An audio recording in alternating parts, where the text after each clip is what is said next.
दोस्तों हाजिर एक होर वीडियो रिपोर्ट लैके चैनल रितेश लखी अनप्लग्ड उत्ते ते अज इस वीडियो रिपोर्ट विच मैं की गलबात करन जा रहा तुहानूं सब नूं इस चीज़ दा पता है।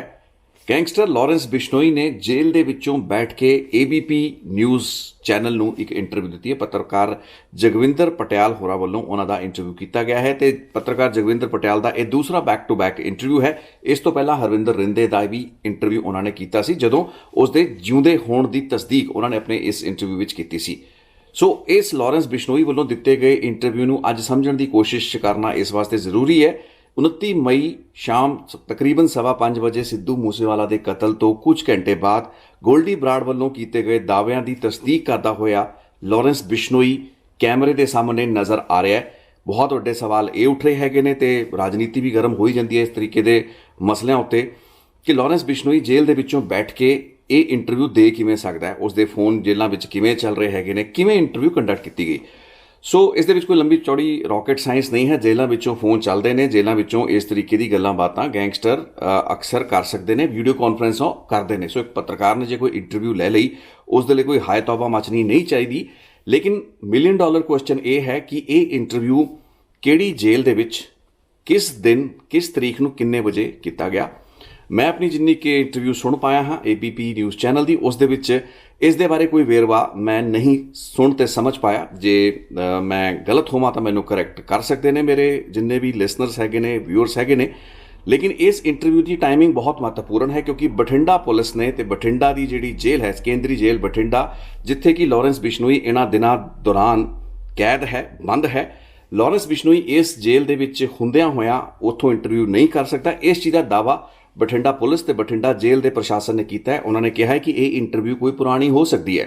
सो इसका सीधा सीधा मतलब है कि पंजाब पुलिस पुलिस ते बठिंडा जेल की अथॉरिटीज़ अपना पल्ला झाड़ रही ने कि ये इंटरव्यू साडी जेल के विचों कंडक्ट नहीं होया। हुण इत्थे थोड़ी जी हैरानी मैनूं जरूर हुंदी है पंजाब पुलिस की ते बठिंडा जेल की अथॉरिटीज़ के उत्ते, क्योंकि जे एक इंटरव्यू पब्लिक डोमेन के विच किसी पर्टिकुलर गिवन तरीक नूं आंदा है, एक रीजन बनता है, एक लोकल स्टैंड आई बनता है, एक कारण बनता है कि उस मामले के विच एक केस रजिस्टर किया जाए तो उसकी जांच की जाए, उस तो बाद ही ये बयान दिता जाए कि ये इंटरव्यू जेल विचों होया है या नहीं होया है। लेकिन बठिंडा पुलिस ने या बठिंडा की जेल अधिकारियों ने पहले ही बयान दिता कि ये इंटरव्यू बठिंडे जेल के विचों नहीं होया। तो तुसीं इस मामले की गंभीरता नूं समझो। इस बयान का यह मतलब है कि इस केस नूं यानी कि लॉरेंस बिश्नोई की इस इंटरव्यू नूं एक नो मैनस लैंड दे विच सिटता गया है जिथे कि तुसी कदे भी इस मामले की पड़ताल नहीं करोगे। एक किस तरीके दे नाल कीता गया या करवाया गया इंटरव्यू है जिसकी वेरीफिकेशन, जिसके वेयर अबाउट्स, जिसके कोऑर्डिनेट्स तुसी जानने दे विच खुद इंटरस्टिड नहीं हो। ये चीज़ की आस पंजाब पुलिस तो जिस उत्ते तोहमत इस वक्त लगती पई है।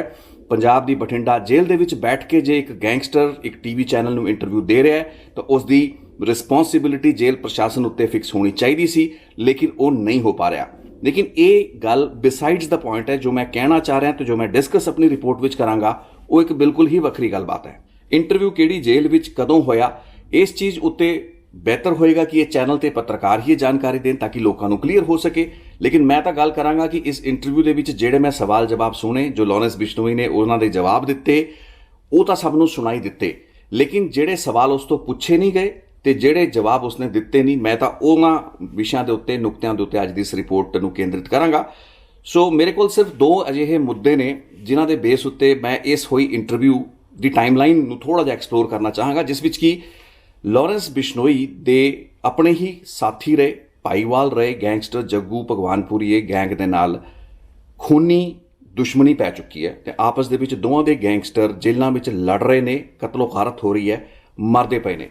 ये दुश्मनी का आगाज़ जनवरी के आखिरी हफ्ते इस साल 2023 जनवरी के आखिरी हफ्ते होंदा है तो फरवरी का आखिरी हफ्ता आउंदियां जेलों के ब्लड बाथ शुरू हो जाता है। जिहड़ियां सारियां रिपोर्टां मैं उस ब्लड बाथ तो पहला, उस ब्लड बाथ दौरान तो उस ब्लड बाथ की पड़चोल करते समय तुहाडे नाल शेयर कीतियां।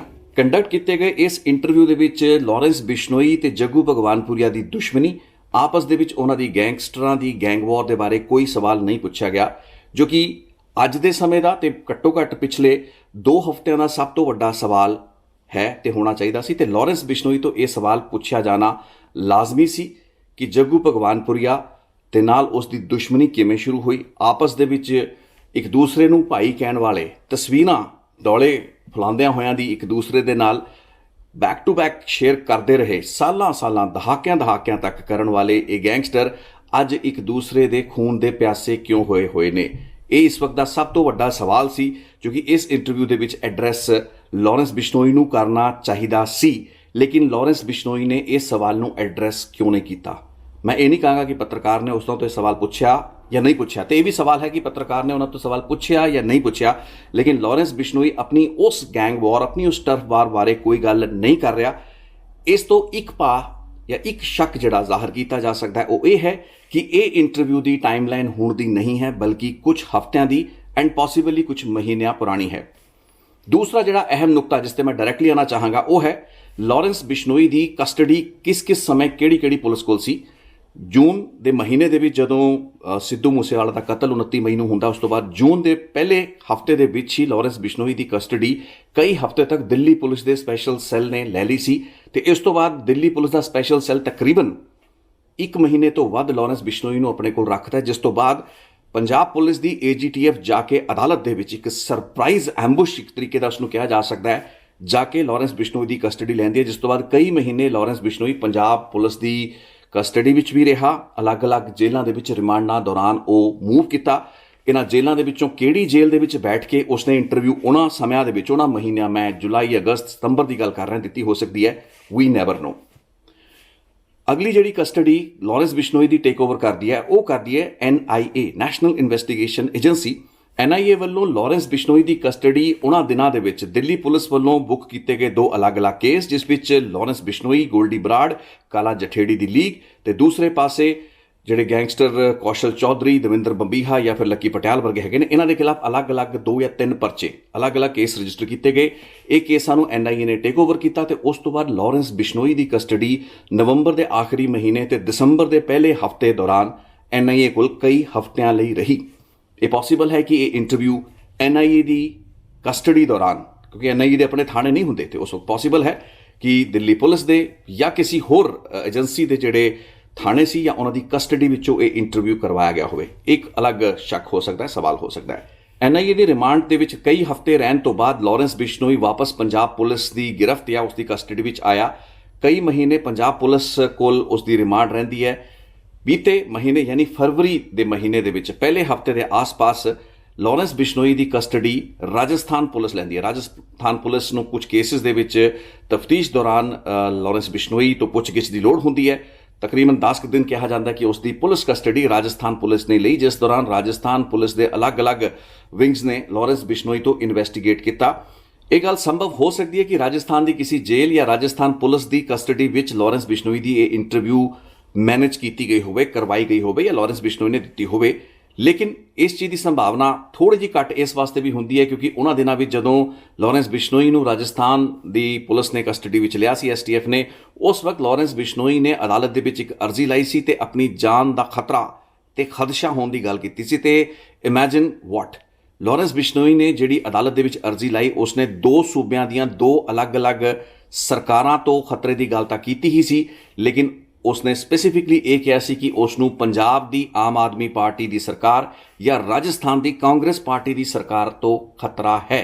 ਯਾਨੀ ਕਿ ਲਾਰੈਂਸ ਬਿਸ਼ਨੋਈ ਦਾ ਜਿਹੜਾ ਖਤਰਾ ਸੀ ਉਹਨਾਂ ਰਾਜਾਂ ਦੀ ਸਰਕਾਰਾਂ ਤੋਂ ਸੀ ਜਿਸ ਵਿੱਚ ਭਾਰਤੀ ਜਨਤਾ ਪਾਰਟੀ ਦੀਆਂ ਸਰਕਾਰਾਂ ਨਹੀਂ ਸਨ। ਬੜਾ ਵੱਡਾ ਇੱਕ ਇਤਫਾਕ ਵੀ ਸੀ। ਮੈਂ ਰਿਪੋਰਟ ਉਸ ਵਕਤ ਹੀ ਨਸ਼ਰ ਕਰਨਾ ਚਾਹੁੰਦਾ ਸੀ ਕਿ ਇੱਕ ਅਜਿਹਾ ਗੈਂਗਸਟਰ ਜੋ ਕਿ ਅੱਜ TV ਚੈਨਲ ਦੇ ਉੱਤੇ ਬੈਠ ਕੇ ਆਪਣੇ ਆਪ ਨੂੰ ਨੈਸ਼ਨਲਿਸਟ ਦੱਸ ਰਿਹਾ ਹੈ, ਉਸ ਨੂੰ ਸਿਰਫ ਭਾਰਤੀ ਜਨਤਾ ਪਾਰਟੀ ਦੀ ਕੇਂਦਰ ਦੀ ਸਰਕਾਰ ਤੋਂ ਖਤਰਾ ਨਹੀਂ ਹੈ, ਉਸ ਨੂੰ ਰਾਜਸਥਾਨ ਦੀ ਕਾਂਗਰਸ ਦੀ ਸਰਕਾਰ ਤੋਂ ਖਤਰਾ ਹੈ, ਉਸ ਨੂੰ ਪੰਜਾਬ ਦੀ ਆਮ ਆਦਮੀ ਪਾਰਟੀ ਦੀ ਸਰਕਾਰ ਤੋਂ ਖਤਰਾ। ਮੈਂ ਪਹਿਲੀ ਵਾਰ ਅਜਿਹਾ ਦੇਖਿਆ ਵੀ ਕਿਸੇ ਗੈਂਗਸਟਰ ਨੇ ਸਿਆਸੀ ਪਾਰਟੀਆਂ ਦਾ ਇਸ ਤਰੀਕੇ ਦੇ ਨਾਲ ਜ਼ਿਕਰ ਕਰਦਿਆਂ ਹੋਇਆਂ ਆਪਣੀ ਜਾਨ ਨੂੰ ਖਤਰੇ ਦੀ ਗੱਲ ਨਾ ਸਿਰਫ ਕਹੀ ਹੋਵੇ ਬਲਕਿ ਅਦਾਲਤ ਦੇ ਵਿੱਚ ਇਸ ਦੀ ਫਾਰਮਲ ਜਿਹੜੀ ਐਪਲੀਕੇਸ਼ਨ ਲਾਈ ਹੋਵੇ।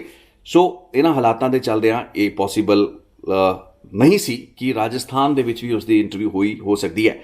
ਸੋ ਜੇ ਇਹ ਇੰਟਰਵਿਊ ਤਾਜ਼ੀ ਇੰਟਰਵਿਊ ਹੈ, ਰੀਸੈਂਟ ਇੰਟਰਵਿਊ ਹੈ, ਉਸ ਦੀ ਪੂਰੀ ਸੰਭਾਵਨਾ ਹੈ ਕਿ ਇਹ ਇੰਟਰਵਿਊ ਬਠਿੰਡਾ ਦੀ ਜੇਲ੍ਹ ਤੋਂ ਹੀ ਹੋਈ ਹੈ। ਲੇਕਿਨ ਜੇ ਬਠਿੰਡਾ ਪੁਲਿਸ ਇਸ ਦੀ ਤਫਤੀਸ਼ ਕਰਨ ਲਈ ਤਿਆਰ ਨਹੀਂ, ਇਸ ਚੀਜ਼ ਦਾ ਦਾਅਵਾ ਕਰਦੇ ਪਏ ਨੇ, ਆਪਣੇ ਅਫਸਰਾਂ ਨੂੰ, ਆਪਣੇ ਕਰਮਚਾਰੀ ਅਧਿਕਾਰੀਆਂ ਨੂੰ ਬਚਾਉਣ ਦੀ ਕੋਸ਼ਿਸ਼ ਕਰਦੇ ਪਏ ਨੇ, ਇਹ ਬਹੁਤ ਇੱਕ ਮੰਦਭਾਗੀ ਗੱਲਬਾਤ ਹੈ ਤੇ ਇੱਕ ਬਹੁਤ ਵੱਡਾ ਲੈਕੂਨਾ ਹੈ, ਬਹੁਤ ਵੱਡਾ ਫਲॉ ਹੈ। ਪੰਜਾਬ ਸਰਕਾਰ, ਪੰਜਾਬ ਪੁਲਿਸ ਇਸ ਮੌਕੇ ਦੀ ਜਾਂ ਇਸ ਪੂਰੇ ਦੇ ਪੂਰੇ ਮਾਮਲੇ ਦੀ ਇੱਕ ਤਫਤੀਸ਼ ਜਾਂ ਤਾਂ ਕਰਨ ਤੋਂ ਮੁਨਕਰ ਹੋਣਾ ਚਾਹੁੰਦੀ ਹੈ, ਆਪਣੀ ਜ਼ਿੰਮੇਵਾਰੀ ਤੋਂ ਪੱਲਾ ਝਾੜਨਾ ਚਾਹੁੰਦੀ ਹੈ, ਤੇ ਜਾਂ ਫਿਰ ਇਹ ਕਹਿ ਸਕਦੇ ਹਾਂ ਕਿ ਇੱਕ ਬੇਵਕੂਫੀ ਐਸੀ ਕਰ ਰਹੀ ਹੈ ਜਿਸ ਦੇ ਚੱਲਦਿਆਂ ਜੇ ਲਾਰੈਂਸ ਬਿਸ਼ਨੋਈ ਦੀ ਇਸ ਇੰਟਰਵਿਊ ਨੂੰ ਕੁਝ ਹਫ਼ਤੇ ਕੁਝ ਮਹੀਨੇ ਪਹਿਲੇ ਕਿਸੇ ਹੋਰ ਸੂਬੇ ਦੀ ਜੇਲ੍ਹ ਵਿੱਚੋਂ ਕੰਡਕਟ ਵੀ ਕੀਤਾ ਗਿਆ ਤਾਂ ਵੀ ਉਸ ਮਾਮਲੇ ਦੀ ਪੜਤਾਲ ਕੋਈ ਵੀ ਸੂਬੇ ਦੀ ਸਰਕਾਰ ਨਹੀਂ ਕਰੇਗੀ। NIA ਵੱਲੋਂ ਜਦੋਂ ਲਾਰੈਂਸ ਬਿਸ਼ਨੋਈ ਦੀ ਕਸਟਡੀ ਲੈ ਲਈ ਗਈ, ਜੇ ਉਹਨਾਂ ਦੀ ਕਸਟਡੀ ਦੇ ਵਿੱਚ ਦਿੱਲੀ ਦੇ ਵਿੱਚ ਲਾਰੈਂਸ ਬਿਸ਼ਨੋਈ ਤੋਂ ਇੰਟਰਵਿਊ ਕੰਡਕਟ ਕਰਵਾਇਆ ਗਿਆ ਹੋਵੇ, ਉਸ ਮਾਮਲੇ ਦੀ ਪੜਤਾਲ ਨਾ ਤਾਂ NIA ਕਰੇਗੀ, ਨਾ ਦਿੱਲੀ ਪੁਲਿਸ ਦਾ ਸਪੈਸ਼ਲ ਸੈੱਲ ਕਰੇਗਾ, ਨਾ ਹੀ ਸੈਂਟਰਲ ਬਿਊਰੋ ਆਫ ਇਨਵੈਸਟੀਗੇਸ਼ਨ ਕਰੇਗਾ।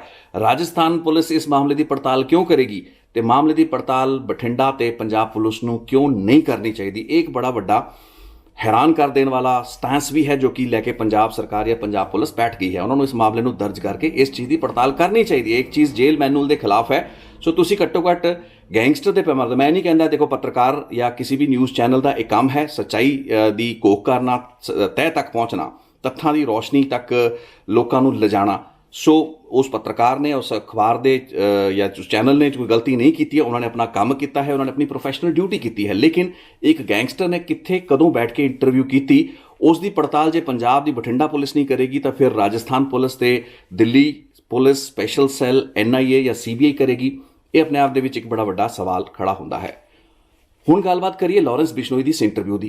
मैं पहला कह चुका कि उसने गोल्डी बराड़ के वो सारे के सारे दावे जो कि गोल्डी बराड़ ने मैनू टैलीफोन के उत्ते दी गई इंटरव्यू में कीते सी, उन्हां दी तस्दीक की है ते इत्थों तक कहा है कि लारैंस बिश्नोई नूं जदों सिद्धू मूसेवाला के कतल की जानकारी कैनेडा तो या विदेश तो बैठे किसी शख्स ने फोन ते दित्ती जेल दे विच, दिल्ली की तिहाड़ जेल दे विच, उस वक्त तो सुत्ता पिया सी ते उस वक्त उसनूं दस्सिया गया। ते इस चीज़ का एक ऑडियो क्लिप तुहानूं याद होएगा वायरल होया सी, जिस विच जिक्र होया सी कि लारैंस बिश्नोई की आवाज़ है।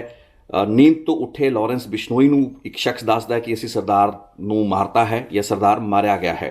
इस ऑडियो क्लिप नूं पंजाब पुलिस ने, AGTF ने नकली फेक ऑडियो क्लिप दस्सिया सी, लेकिन हुण लारैंस बिश्नोई कैमरे के सामने बैठ के ये कबूल रहा है कि उसनूं उन्हां ही हालातां दे विच ये जानकारी मिली सी ते वो ये भी कह रहा है कि पूरी दी पूरी कॉन्स्पिरेसी जिहड़ी रची गई, यानी कि सिद्धू मूसेवाला के कतल नूं, उसके हत्याकांड नूं प्लान करन वाला ते मास्टरमाइंड करन वाला शख्स होर कोई नहीं बल्कि गोल्डी बराड़ ही सी। सो गोल्डी बराड़ के सारे दावे पुलिस की इन्वेस्टिगेशन तो बाद हुण लारैंस बिश्नोई भी उसकी तस्दीक करता होया नज़र आ रहा है। लेकिन गैस वॉट, इत्थे भी एक बड़ी वड्डी कैच है। लारैंस बिश्नोई इस इंटरव्यू के विच अपने आप को बहुत ही सफाई के नाल इस पूरे के पूरे कतल की साजिश के विचों कढ़ के लै गया। इस चीज़ को तुसीं नोट करो या ना करो, क्योंकि सारी ये पूरी की पूरी इंटरव्यू मैं एक ऑप्टिक्स की इंटरव्यू मानता, जिवें कि मैं हरविंदर रिंदे की इंटरव्यू बारे जिक्र किया सी। ये ऑप्टिक्स का एक माया जाल है। चैनल नूं TRP मिल जाएगी, पत्रकार नूं भी शाबाशी मिलती है तो देनी बनती है क्योंकि उसने एक स्कूप कढ़िया है। लेकिन जे आपां अदालतां दे विच उस मुकदमे की गल करिए, सिद्धू मूसेवाला के मुकदमे की गल करिए, उस दे विच लारैंस बिश्नोई ने अज इंटरव्यू के विच ते अदालतां दे विच भी उसका यही स्टैंड होएगा कि उसनूं इस साजिश के बारे कुछ पता नहीं सी। हाँ, उस कोल एक मोटिव जरूर सी। अज उसने इंटरव्यू के विच सिर्फ अपने मोटिव की गल की है, लेकिन की एक्टिवली उसने हथियार मुहैया कराने दे विच, गैंगस्टर मुहैया कराने दे विच, शूटर मुहैया कराने दे विच, पूरे हमले की लॉजिस्टिकल प्लैनिंग करन दे विच कोई भूमिका अदा की, इस बारे उसने कोई खुलासा नहीं किया। एंड मोस्ट प्रोबेबली जिवें मैं 29 मई रात नूं ही अपनी रिपोर्ट विच कहता सी कि लारैंस बिश्नोई इस पूरी की पूरी प्लैनिंग का पार्ट ही नहीं सी। उसनूं सिर्फ इन्ना आइडिया मोटा मोटा सी कि सिद्धू मूसेवाला निशाने ते है, रडार ते है, टारगेट ते है, उसनूं मारना है। लेकिन गोल्डी बराड़ की ब्योंतबंदी कर रहा सी, किस तरीके दे नाल मॉड्यूल तैयार कर रहा सी, इस चीज़ का कोई भी इल्म जिहड़ा है वो लारैंस बिश्नोई नूं नहीं दिता गया। तो उसका एक वड्डा कारण यह भी सी, जेल दे विच बैठ के जे उसनूं ये जानकारी हुंदी तां इन्हां दे गैंगस्टरां ने समय तो पहलां फड़े जाना सी। हालांकि गैंगस्टर बाद दे विच सारे एक एक करके शूटर वगैरह फड़ ले गए उस केस दे, लेकिन उस दे विच पुलिस नूं कई हफ्तियां महीनों की मेहनत दिल्ली पुलिस के स्पैशल सैल ते AGTF नूं लगी। लेकिन जे लारैंस बिश्नोई नूं पहले टेक दे विच ही सारी की सारी प्लैनिंग ते मॉड्यूल्स का पता हुंदा तां कुछ दिनां या हफ्तियां दे विच ही सारे शूटर फड़े जाने सी। सो लारैंस बिश्नोई बहुत ही सफाई दे नाल अपने आप नूं इस इंटरव्यू दे विच इस क्रिमिनल वारदात तो बाहर कढ लग्या। सिर्फ मोटिव नूं उस दे नाल जोड़ना एक कारण नहीं है। साडे तुहाडे कोल बथेरे मोटिव हो सकते हैं एक दूसरे के प्रति अपशब्द कहण लई या उसनूं निंदण लई, लेकिन जे किसी का कतल हो जाता है तो उसकी कतल दे विच हमलावर आइडेंटिफाइड होन, कोई कैनेडा बैठा, कोई अमेरिका छुपिया बैठा होवे, शूटर फड़ ले गए होन, तां तुसी किसी नूं उसदे नाल इन्ने सौखे तरीके दे नाल लिंक कर पाओगे। अदालत दे विच इस उत्ते बड़े वड्डे सवाल उठने ने जदों इस केस दे ट्रायल ने अगे तुरना है। सो एक बार फिर दोहरा दिना है ਕਿ ਜੈਪੁਰ ਅਦਾਲਤ ਦੇ ਵਿੱਚ ਆਪਣੀ ਜਾਨ ਨੂੰ ਕਾਂਗਰਸ ਦੀ, ਆਮ ਆਦਮੀ ਪਾਰਟੀ ਦੀ, ਰਾਜਸਥਾਨ ਤੇ ਪੰਜਾਬ ਦੀਆਂ ਸਰਕਾਰਾਂ ਤੋਂ ਖਤਰੇ ਦੀ ਗੱਲ ਇਸ ਇੰਟਰਵਿਊ ਦੇ ਵਿੱਚ ਨਾ ਲਾਰੈਂਸ ਨੇ ਕਹੀ, ਨਾ ਸ਼ਾਇਦ ਉਸ ਤੋਂ ਪੁੱਛੀ ਗਈ। ਗੋਇੰਦਵਾਲ ਸਾਹਿਬ ਦੀ ਜੇਲ੍ਹ ਦੇ ਵਿੱਚ ਗੈਂਗਸਟਰਾਂ ਦੇ ਵਿੱਚ ਜੱਗੂ ਭਗਵਾਨਪੁਰੀਆ ਤੇ ਲਾਰੈਂਸ ਗਰੁੱਪ ਦੇ ਗੈਂਗਸਟਰਾਂ ਦੇ ਵਿੱਚ ਖੂਨੀ ਝੜਪਾਂ ਤੋਂ ਬਾਅਦ ਹੋਈ ਕਤਲ-ਉਗਾਰਤ ਉੱਤੇ ਨਾ ਗੱਲ ਲਾਰੈਂਸ ਨੇ ਕਹੀ, ਨਾ ਗੱਲ ਉਸ ਤੋਂ ਪੁੱਛੀ ਗਈ। ਇਹ ਦੋ ਨੁਕਤੇ ਅਜਿਹੇ ਸੀ ਜੋ ਕਿ ਇਸ ਵੱਲ ਇਸ਼ਾਰਾ ਕਰਦੇ ਨੇ ਕਿ ਇਹ ਇੰਟਰਵਿਊ ਰੀਸੈਂਟ ਇੰਟਰਵਿਊ ਨਹੀਂ ਹੋਣੀ ਚਾਹੀਦੀ। ਪੋਸੀਬਲ ਹੈ ਕਿ ਇੰਟਰਵਿਊ ਹੁਣ ਲਈ ਗਈ ਹੋਵੇ ਤੇ ਇਹ ਸਵਾਲ ਹੀ ਨਾ ਪੁੱਛੇ ਗਏ ਹੋਣ ਜੋ ਕਿ ਪੁੱਛਣੇ ਬਣਦੇ ਸੀ, ਲੇਕਿਨ ਇਹ ਵੀ ਪੋਸੀਬਲ ਹੈ ਕਿ ਇੰਟਰਵਿਊ ਜਿਹੜਾ ਸਮਿਆਂ ਦੇ ਵਿੱਚ ਲਈ ਗਈ ਉਸ ਵਕਤ ਨਾ ਤਾਂ ਲਾਰੈਂਸ ਬਿਸ਼ਨੋਈ ਨੇ ਰਾਜਸਥਾਨ ਦੀ ਅਦਾਲਤ ਦੇ ਵਿੱਚ ਆਪਣੀ ਜਾਨ ਨੂੰ ਖਤਰੇ ਦੀ ਗੱਲ ਕਹੀ ਸੀ, ਜੋ ਕਿ ਇੱਕ ਬੜਾ ਵੱਡਾ ਕੁਐਸਚਨ ਬਣਦਾ ਸੀਗਾ। ਪੱਤਰਕਾਰ ਹੋਣ ਦੇ ਨਾਤੇ ਇੱਕ ਕੁਐਸਚਨ ਬਣਦਾ ਸੀ ਕਿ ਤੁਹਾਨੂੰ ਸਿਰਫ ਆਮ ਆਦਮੀ ਪਾਰਟੀ ਤੇ ਕਾਂਗਰਸ ਦੀਆਂ ਸਰਕਾਰਾਂ ਤੋਂ ਖਤਰੇ ਕਿਉਂ ਨੇ, ਬੀਜੇਪੀ ਦੀਆਂ ਸਰਕਾਰਾਂ ਤੋਂ ਜਾਂ ਬੀਜੇਪੀ ਦੀ ਕੇਂਦਰੀ ਸਰਕਾਰ ਜਿਹੜੀ NIA ਤੁਹਾਡੀ ਕਸਟਡੀ ਲੈ ਰਹੀ ਹੈ ਉਸ ਤੋਂ ਕਦੇ ਕੋਈ ਖਤਰਾ ਨਹੀਂ ਹੁੰਦਾ, ਤੁਹਾਨੂੰ ਦਿੱਲੀ ਪੁਲਿਸ ਦੇ ਸਪੈਸ਼ਲ ਸੈੱਲ ਤੋਂ ਕੋਈ ਖਤਰਾ ਨਹੀਂ ਹੁੰਦਾ, ਪੰਜਾਬ ਦੀ AGTF ਤੇ ਰਾਜਸਥਾਨ ਦੀ STF ਤੋਂ ਹੀ ਤੁਹਾਨੂੰ ਖਤਰਾ ਕਿਉਂ ਹੁੰਦਾ ਹੈ।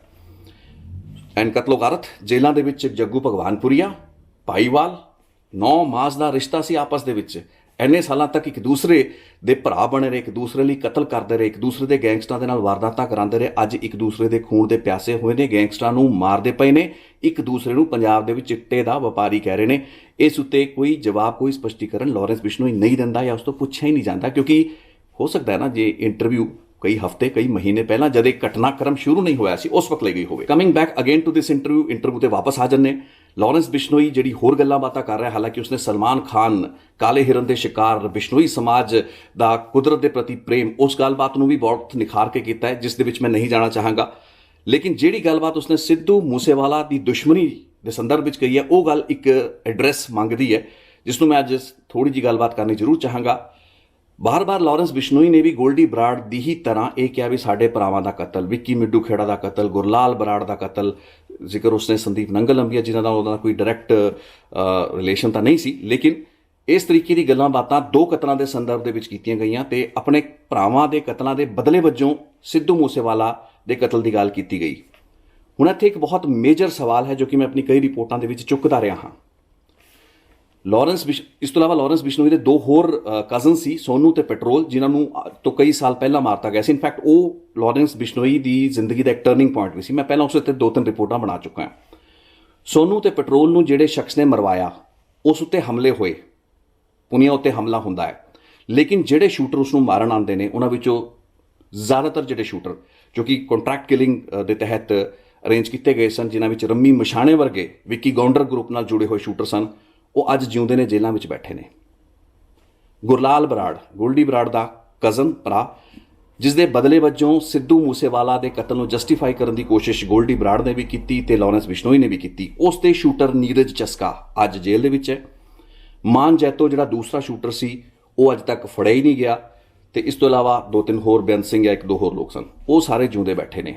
ਵਿੱਕੀ ਮਿੱਡੂ ਖੇੜਾ ਦੇ ਕਾਤਲਾਂ ਦੇ ਉੱਤੇ ਆ ਜਾਈਏ। ਇਹ ਸਾਰੀ ਦੀ ਸਾਰੀ ਜਿਹੜੀ ਗੁਰਲਾਲ ਬਰਾੜ ਦਾ ਕਤਲ ਲੱਕੀ ਪਟਿਆਲ ਨੇ ਆਰਮੀਨੀਆ ਤੋਂ ਬੈਠ ਕੇ ਕਰਵਾਇਆ। ਵਿੱਕੀ ਮਿੱਡੂ ਖੇੜਾ ਦਾ ਕਤਲ ਕਾਂਡ ਜਿਸ ਨੂੰ ਲੱਕੀ ਪਟਿਆਲ ਨੇ ਆਰਮੀਨੀਆ ਤੋਂ ਬੈਠ ਕੇ ਕਰਾਇਆ, ਜੋ ਕਿ ਹੁਣ ਕਿਸੇ ਹੋਰ ਦੇਸ਼ ਵਿੱਚ ਹੋ ਸਕਦਾ ਹੈ। ਲੱਕੀ ਪਟਿਆਲ ਜਿਉਂਦਾ ਬੈਠਾ ਹੈ। ਇਹ ਜਿਹੜੇ ਸ਼ੂਟਰ ਸਨ ਵਿੱਕੀ ਮਿੱਡੂ ਖੇੜਾ ਕਤਲ ਕੇਸ ਦੇ ਵਿੱਚ, ਸਨੀ ਲੈਫਟੀ, ਅਨਿਲ ਲੱਠ, ਸੱਜਣ ਭੋਲੂ, ਸਾਰੇ ਜਿਉਂਦੇ ਬੈਠੇ ਨੇ।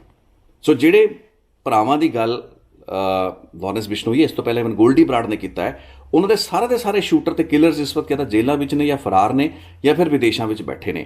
ਮਾਰਿਆ ਕੌਣ ਜਾਂਦਾ ਇਹਨਾਂ ਦੇ ਭਰਾ ਦੇ ਨਾਂ ਦੇ ਉੱਤੇ? ਸਿੱਧੂ ਮੂਸੇਵਾਲਾ। ਇਹ ਚੀਜ਼ ਲਾਰੈਂਸ ਬਿਸ਼ਨੋਈ ਕਹਿ ਰਿਹਾ। ਸਿੱਧੂ ਮੂਸੇਵਾਲਾ ਤੋਂ ਰੜਕੀ ਸੀ, ਥਾਪੀਆਂ ਮਾਰਦਾ ਸੀ। ਇਹ ਰੀਜ਼ਨ ਦਿੱਤਾ ਗਿਆ ਐਟ ਦ ਐਂਡ ਆਫ ਦਾ ਡੇ। ਗੈਂਗਸਟਰਾਂ ਦੀ ਪੁਸ਼ਤ ਬਣਾਈ ਕਰਦਾ ਸੀ, ਗੈਂਗਸਟਰਾਂ ਦੇ ਨਾਲ ਆਪਣਾ ਸਿਸਟਮ ਤਿਆਰ ਕਰ ਰਿਹਾ ਸੀ, VVIP ਸੁਰੱਖਿਆ ਲੈ ਰਿਹਾ ਸੀਗਾ। ਬਹੁਤ ਕੁਝ ਅਜਿਹੀਆਂ ਅੰਡਰਵਰਲਡ ਦੀਆਂ ਸਿੱਧੂ ਮੂਸੇਵਾਲਾ ਦੀਆਂ ਘਟਨਾਵਾਂ ਜਾਂ ਇਨਵੋਲਵਮੈਂਟ ਸਨ। ਸਪੈਸੀਫਿਕਲੀ ਤਾਂ ਕਲੀਅਰ ਹੋਣਾ ਚਾਹੀਦਾ ਕਿ ਸਿੱਧੂ ਮੂਸੇਵਾਲਾ ਦੀ ਕੀ ਇਨਵੋਲਵਮੈਂਟ ਅੰਡਰਵਰਲਡ ਦੇ ਵਿੱਚ ਸੀ, ਕਿਹੜੀਆਂ ਉਹਦੀਆਂ ਥਾਪੀਆਂ ਵੱਜ ਰਹੀਆਂ ਸੀਗੀਆਂ ਤੇ ਕਿਸ ਕਾਰਨ ਉਹ ਥਾਪੀਆਂ ਮਾਰ ਰਿਹਾ ਸੀਗਾ। ਕੀ ਇਸ ਚੀਜ਼ ਨੂੰ ਐਸਟੈਬਲਿਸ਼ ਕਰ ਲਿਆ ਗਿਆ ਸੀਗਾ? ਅਪਰਾਧਿਕ ਕਿਰਦਾਰ ਦੇ ਜਿਹੜੇ ਲੋਕ ਕ੍ਰਿਮੀਨਲ ਸੀ, ਆਪਾਂ ਇਸ ਚੀਜ਼ ਉੱਤੇ ਵੀ ਵੇਰਵਾ ਆਪਣੀ ਰਿਪੋਰਟਾਂ ਵਿੱਚ ਸਾਂਝਾ ਕੀਤਾ ਹੈ ਕਿ ਠੱਗ ਲਾਈਫ ਨਾਂ ਦੀ ਇੱਕ ਮਿਊਜ਼ਿਕ ਕੰਪਨੀ, ਇੱਕ ਮਿਊਜ਼ਿਕ ਲੇਬਲ, ਜਿਸ ਨੂੰ ਕਿ ਪਿੱਛੋਂ ਲੱਕੀ ਪਟਿਆਲ ਜਾਂ ਕੁਝ ਹੋਰ ਲੋਕ ਚਲਾ ਰਹੇ ਸਨ, ਉਸ ਨੂੰ ਸਿੱਧੂ ਮੂਸੇਵਾਲਾ ਆਪਣਾ ਇੱਕ ਗੀਤ ਦਿੰਦਾ ਹੈ। ਉਸ ਦਾ ਜਿਹੜੇ ਲਿੰਕ ਜੋੜੇ ਗਏ, ਸੋ ਅਜਿਹੇ ਕਈ ਲਿੰਕਸ ਕਿਤੇ ਨਾ ਕਿਤੇ ਜੁੜਦੇ ਜ਼ਰੂਰ ਰਹੇ, ਲੇਕਿਨ ਇਹ ਚੀਜ਼ ਕਦੇ ਸਥਾਪਿਤ ਨਹੀਂ ਹੋ ਪਾਈ ਹੈ, ਉਨੀ ਕਲੈਰਿਟੀ ਦੇ ਵਿੱਚ ਨਿਖਰ ਕੇ ਸਾਹਮਣੇ ਨਹੀਂ ਆ ਪਾਈ ਕਿ ਸਿੱਧੂ ਮੂਸੇਵਾਲਾ ਦਾ ਅੰਡਰਵਰਲਡ ਦੇ ਵਿੱਚ ਜੇ ਉਸਦੇ ਸੰਬੰਧ ਸੀ ਤਾਂ ਉਹ ਕੀ ਸੀ, ਕਿੱਡੇ ਇੱਕ ਕਲੀਅਰ ਸੰਬੰਧ ਸੀ, ਉਹਦੀ ਆਪਣੀ ਇਨਵੋਲਵਮੈਂਟ ਅੰਡਰਵਰਲਡ ਦੇ ਵਿੱਚ ਉਹਨਾਂ ਵਾਰਦਾਤਾਂ ਜਿਨ੍ਹਾਂ ਦਾ ਜ਼ਿਕਰ ਲਾਰੈਂਸ ਬਿਸ਼ਨੋਈ ਇਸ ਇੰਟਰਵਿਊ ਵਿੱਚ ਵੀ ਕਰਦਾ ਹੈ ਕਿ ਸਾਡੇ ਭਰਾਵਾਂ ਨੂੰ ਮਰਵਾਇਆ ਜਾ ਰਿਹਾ ਸੀ, ਉਹਨਾਂ ਦੇ ਕਤਲ ਕਰਵਾਏ ਜਾ ਰਹੇ ਸੀ। ਤਾਂ ਜਿਨ੍ਹਾਂ ਨੇ ਕਤਲ ਕਰਵਾਏ ਸੀ ਉਹ ਤਾਂ ਸਾਰੇ ਜਿਉਂਦੇ ਬੈਠੇ ਨੇ, ਜੇਲ੍ਹਾਂ ਦੇ ਵਿੱਚ ਬੈਠੇ ਨੇ। ਪਹਿਲੀ ਪ੍ਰਾਇੋਰਟੀ ਜਾਂ ਪਹਿਲੇ ਜਿਹੜਾ ਨਿਸ਼ਾਨਾ ਉਹ ਲੋਕ ਹੋਣੇ ਚਾਹੀਦੇ ਸੀ, ਜਾਂ ਫਿਰ ਸਿੱਧੂ ਮੂਸੇਵਾਲਾ ਜਿਹਦੇ ਨਾਲ ਉਹ ਜਿਹੜੇ ਕਤਲਾਂ ਦੇ ਜਿਹੜੇ ਲਿੰਕ ਹੈਗੇ ਨੇ ਉਹ ਰਿਮੋਟਲੀ ਜੁੜਦੇ ਨੇ। ਉਹ ਵੀ ਇੱਕ ਅਜਿਹੇ ਸ਼ਖਸ ਸ਼ਗਨਪ੍ਰੀਤ ਦੇ ਜ਼ਰੀਏ ਜੋ ਅੱਜ ਆਸਟ੍ਰੇਲੀਆ ਭੱਜ ਕੇ ਬੈਠਾ ਹੈ ਤੇ ਉੱਥੋਂ ਵਾਪਸ ਮੁੜ ਕੇ ਨਹੀਂ ਆ ਰਿਹਾ, ਜਿਸਨੇ ਪੂਰਾ ਸੰਸਾ ਕ੍ਰੀਏਟ ਕੀਤਾ। ਸੋ ਇਹ ਗੱਲਾਂ ਬਾਤਾਂ ਜਿਹੜੀਆਂ ਕੀਤੀਆਂ ਗਈਆਂ ਨੇ, ਮਤਲਬ ਆਈ ਵਿਸ਼ ਕਿ this interview could have been more exhaustive, but ਚਲੋ ਇਹ ਅੱਛੀ ਇੱਕ ਐਫਰਟ ਸੀ, ਕਿਉਂਕਿ ਲਾਰੈਂਸ ਬਿਸ਼ਨੋਈ ਨੂੰ ਇੱਕ ਨੈਸ਼ਨਲ ਚੈਨਲ ਦੇ ਉੱਤੇ ਉਤਾਰਨਾ ਜਾਂ ਮੀਡੀਆ ਦੇ ਵਿੱਚ ਲਿਆਉਣਾ, ਉਸ ਦੇ ਮੂੰਹੋਂ ਉਹ ਗੱਲਾਂ ਬਾਤਾਂ ਕਢਵਾਉਣਾ ਜਾਂ ਉਸ ਦਾ ਇਹ ਗੱਲਾਂ ਬਾਤਾਂ ਕਰਨਾ ਇੱਕ ਬਹੁਤ ਵੱਡਾ ਜਰਨਲਿਸਟਿਕ ਸਕੂਪ ਹੈ, ਜਿਸ ਲਈ ABP ਨਿਊਜ਼ ਵਧਾਈ ਦਾ ਪਾਤਰ ਹੈ। ਲੇਕਿਨ ਇਸ ਇੰਟਰਵਿਊ ਦੇ ਵਿੱਚ ਬਹੁਤ ਸੀ ਅਜਿਹੀਆਂ ਚੀਜ਼ਾਂ ਸ਼ਾਮਲ ਹੋ ਸਕਦੀਆਂ ਸੀ। ਜੇ ਇੰਟਰਵਿਊ ਅੱਜ ਦੀ ਤਰੀਕ ਵਿੱਚ ਲਿਆ ਗਿਆ ਹੈ ਤਾਂ ਬਹੁਤ ਸੇ ਸਵਾਲ ਜਿਹੜੇ ਪੁੱਛੇ ਜਾਣੇ ਸਨ ਉਹ ਪੁੱਛੇ ਨਹੀਂ ਗਏ। ਜਿਹੜੇ ਪੁਆਇੰਟਸ ਦੇ ਉੱਤੇ ਲਾਰੈਂਸ ਬਿਸ਼ਨੋਈ ਨੂੰ ਕਾਊਂਟਰ ਕੀਤਾ ਜਾ ਸਕਦਾ ਸੀ, ਕੀਤਾ ਜਾਣਾ ਚਾਹੀਦਾ ਸੀ, ਉਹ ਨਹੀਂ ਗੱਲਾਂ ਬਾਤਾਂ ਨਿਖਰ ਕੇ ਸਾਹਮਣੇ ਆ ਪਈਆਂ। ਲਾਰੈਂਸ ਬਿਸ਼ਨੋਈ ਨੇ ਉਹੀ ਗੱਲਾਂ ਬਾਤਾਂ ਕੀਤੀਆਂ ਜੋ ਕਿ ਉਹ ਪਹਿਲਾਂ ਮੇਨਟੇਨ ਕਰਦਾ ਪਿਆ ਤੇ ਜਿਸ ਦੇ ਨਾਲ ਉਹ ਅਦਾਲਤਾਂ ਦੇ ਵਿੱਚ ਮੁਕੰਮਲ ਤੌਰ ਤੇ ਪੂਰੇ ਤਰੀਕੇ ਦੇ ਨਾਲ ਸੇਫ ਹੈ।